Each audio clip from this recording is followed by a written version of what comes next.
A local tour operator gets a big international award. An historic landmark to be rebuilt. And the wife of the Prime Minister spending time with the children of the West End Primary School. The Bahamas Tonight Northern Edition starts now. This is the Bahamas Tonight, the Northern Edition. Good evening all, I am Megan Shepherd. It's so great to have you joining us. Topping news tonight, a big award for Grand Bahamas' leading tour operator. This industry partner is making a big impression in the marketplace, even though the hotel sector continues to have its share of struggles.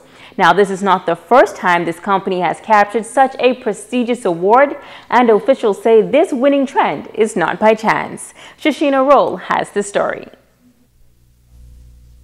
The staff at H. Forbes Charter is celebrating another major accomplishment.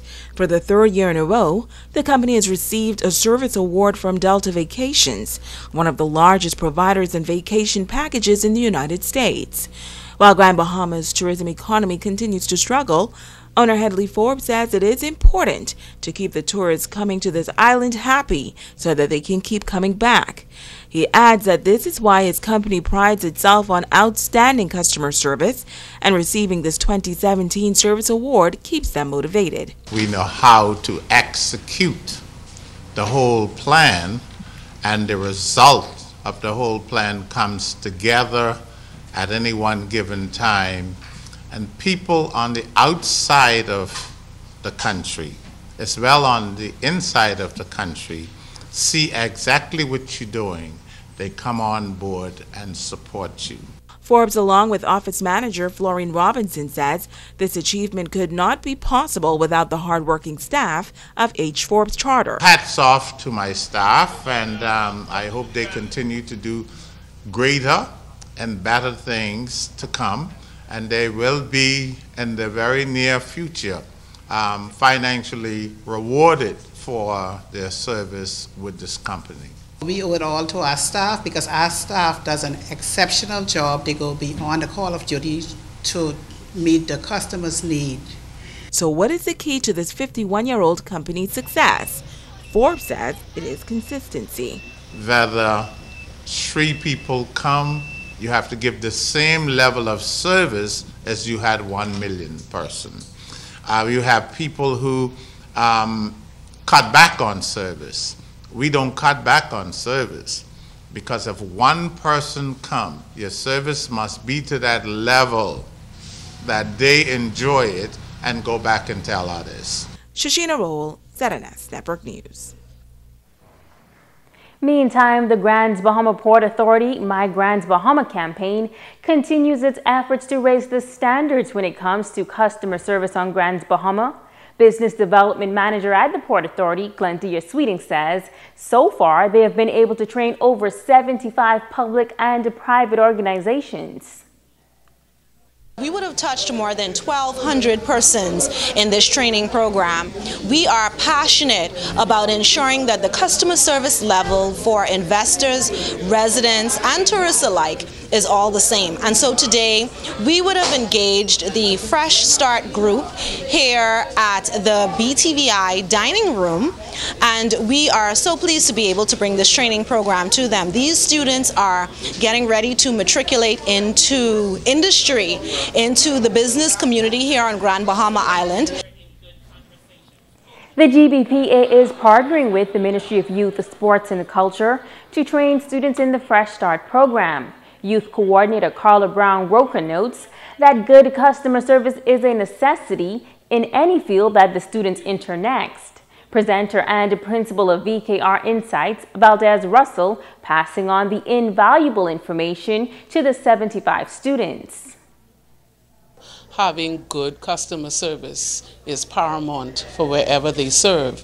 And so today it's the first step for the Fresh Start participants to become Grand Bahama ambassadors of delivering good customer service. And we endorse the program wholeheartedly, and we look forward to having more partnership in the area of improving customer service on Grand Bahama Island. This is an opportunity for young individuals to understand the importance of customer service, their role in delivering good customer service, and just helping us to improve our culture of serving one another as best as we can so that we can ensure that My Grand Bahama is a great community to invest, experience, and explore.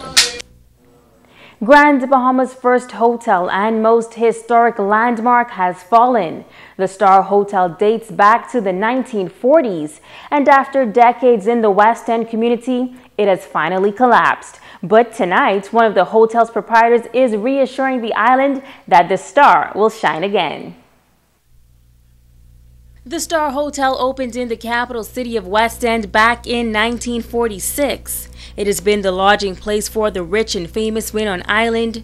It housed prominent business meetings and witnessed many firsts as the island developed over the decades. After withstanding the worst of the worst, after a coconut tree slammed into the already deteriorating building during Hurricane Matthew, the Star finally met its final resting place. Proprietor Robert Grant Jr. Now we're going to dismantle it and retrieve all those historical documents, as well as all the artifacts that we have in there that really will tell the history of Grand Bahama.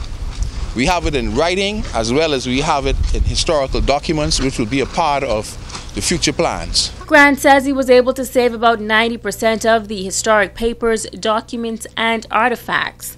While many in the community questioned why he still holds onto the pile that once formed the Star, Grant says there is a legitimate reason. I'm talking with 3 architects as we speak right now, 2 civil engineers, and we have lots of wonderful ideas. For example, one of the architects told me, use some of the wood to make the new bar, use some of the wood to do a testimonial wall of persons who stayed in the Star over the many years. Many famous persons stayed here.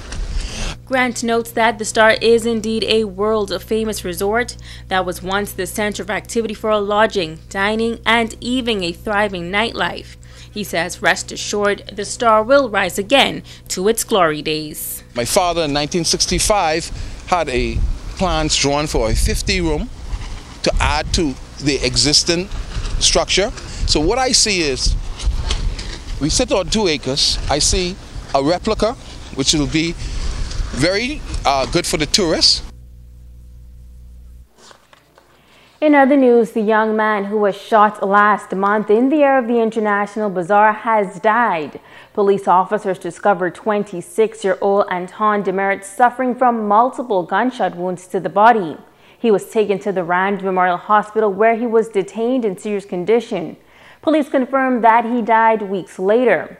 Deputy Commissioner of Police Emric Seymour says this matter is under investigation. We are still trying to determine who was responsible.